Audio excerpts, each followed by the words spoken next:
I can't, guys. I'm sorry.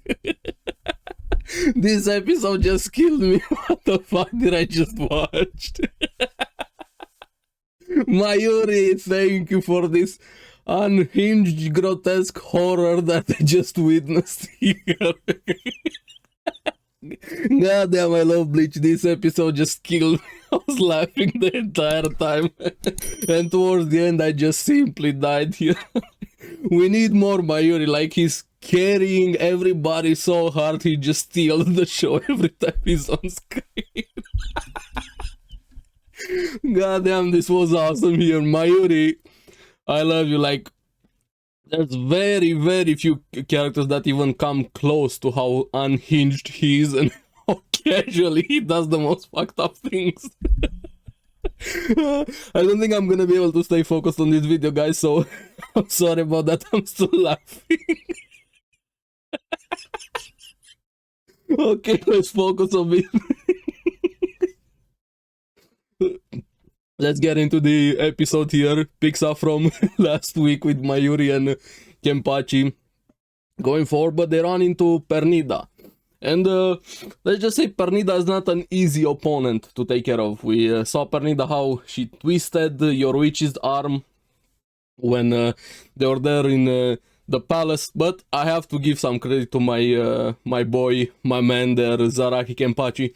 He knows one thing: how to cut things. He goes for it, curious, what is that? And the banter between them, the back and forth, Mayuri and Zaraki, simple question, and Mayuri went on a TED Talk speech. Why are you asking me this? How should I know? Are you this stupid that you can't tell for yourself that it's information that I'm lacking? How are you expecting me to tell you something? I love Mayuri, and the voice actor was so good for that. Poor Zaraki, I feel they're complete opposites for each other. Zaraki and Mayuri, this is why they're great together. The banter and shenanigans was awesome. But Zaraki, of course, being Zaraki, just charges in to kill it.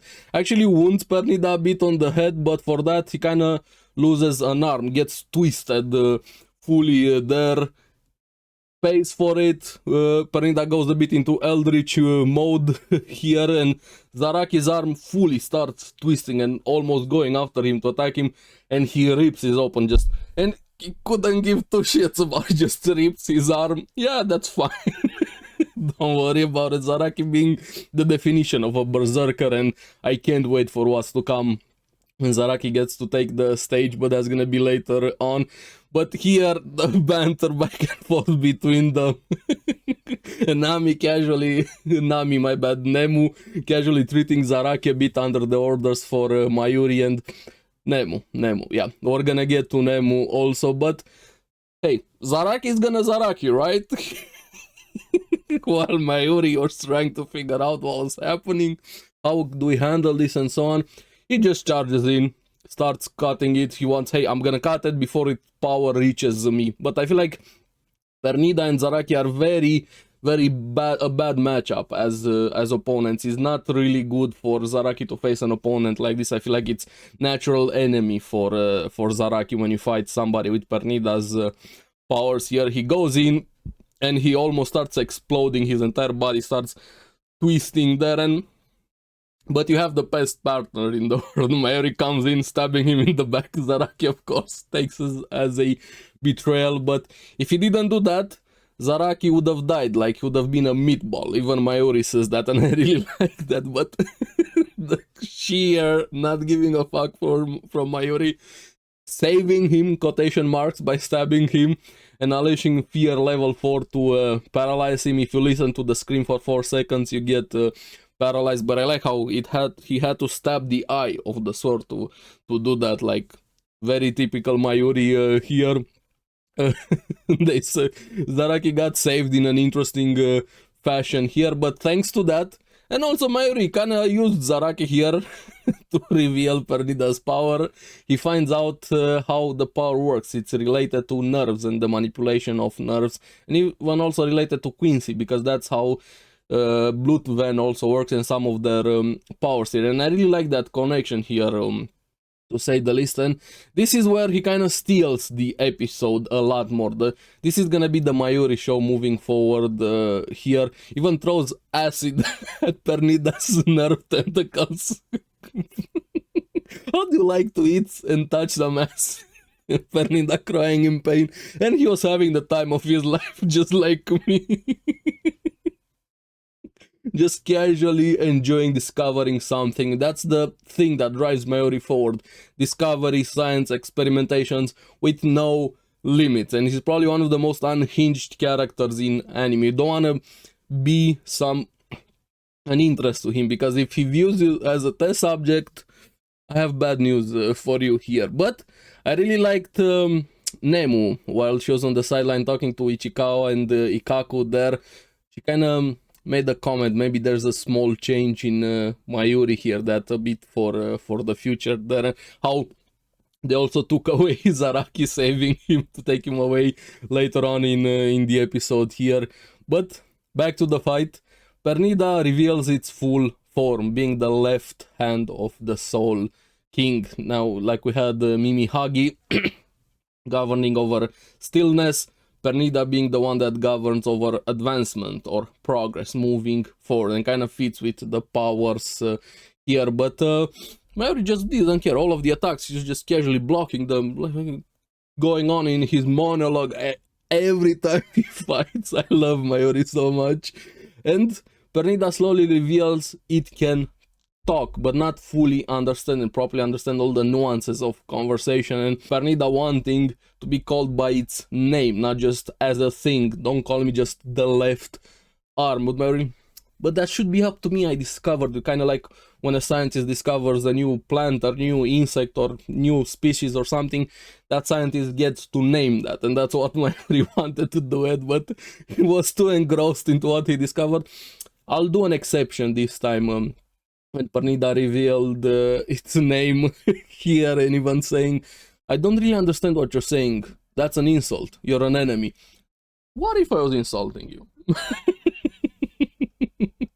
But then Pernida goes on the attack, even being able to use its nerve to manipulate inorganic matter here, and that just made things worse for Pernida, honestly. Like, while the attack was really cool and it looks awesome, the animation, the movement, the first-person cameras that we got here, the quality of Bleach has been insane. But thanks to Pernida being able to do that, Mayuri got even more interested into it, which doesn't work in Pernida's favor here.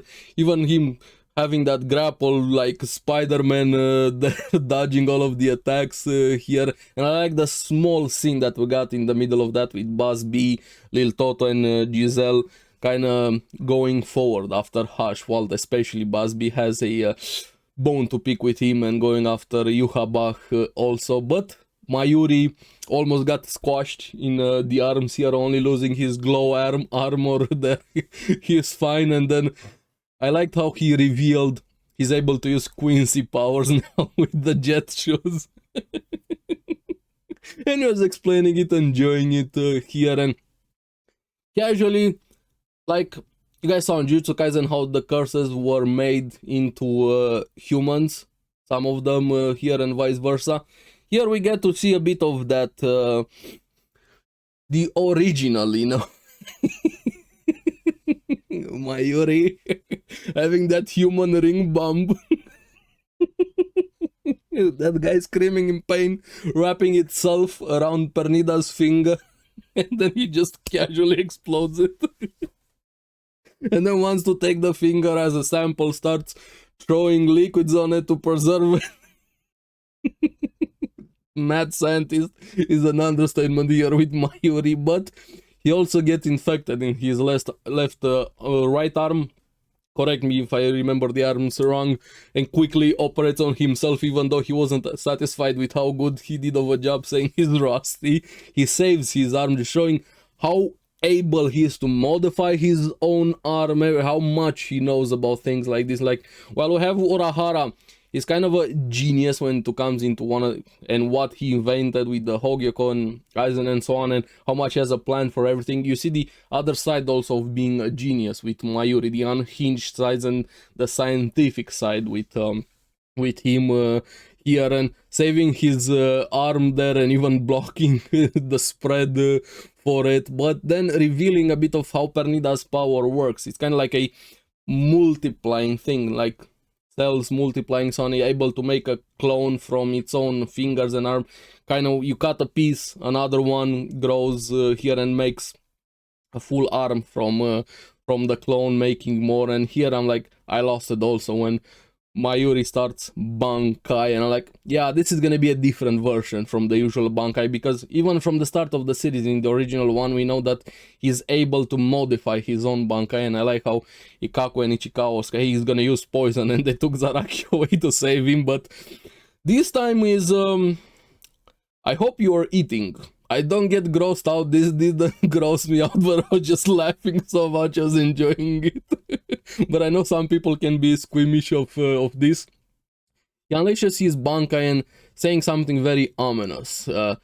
This new Bankai can give birth to a new one with data inputted into it from the battle. I'm like, okay. So he takes all of the information he has right now, then puts it into his Bankai, and then you make the best Bankai for the current battle, right?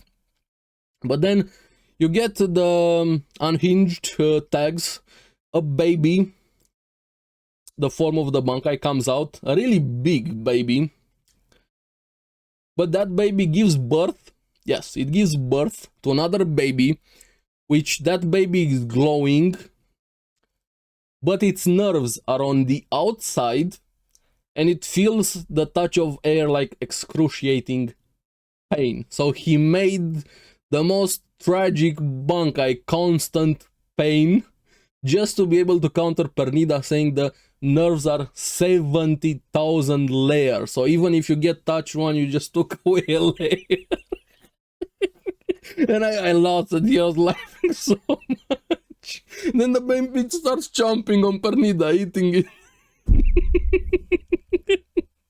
Don't make Mayuri your enemy, trust me. First baby, Bankai, gives birth to another baby, which start eating the hand of the Soul King, while being in excruciating pain, and a mad scientist laughing in the background, having the time of his life. So yes, thank you for this episode. This was awesome, and next week is also gonna be very, very interesting here. But yeah, Bleach has been great. And me, I think I kind of lost it a bit with this episode, as you guys can probably tell. But I'm really curious what you guys thought about this episode. What do you think about this baby eating fight that we have here? And Mayuri Zaraki banters. Let me know in the comments below all your favorite moment and why was it the full pain baby. I'm sorry, I'll stop. I don't think I can. I'm gonna go back and rewatch that scene again. It's too good. But let me know in the comments below what you guys thought about the episode. As always, thank you very much for watching. Remember to like and subscribe. Helps me quite a lot. And you guys get the latest videos on the series that I follow. So keep enjoying babies giving birth, I guess. I'm gonna see you guys in the next one. Bye bye.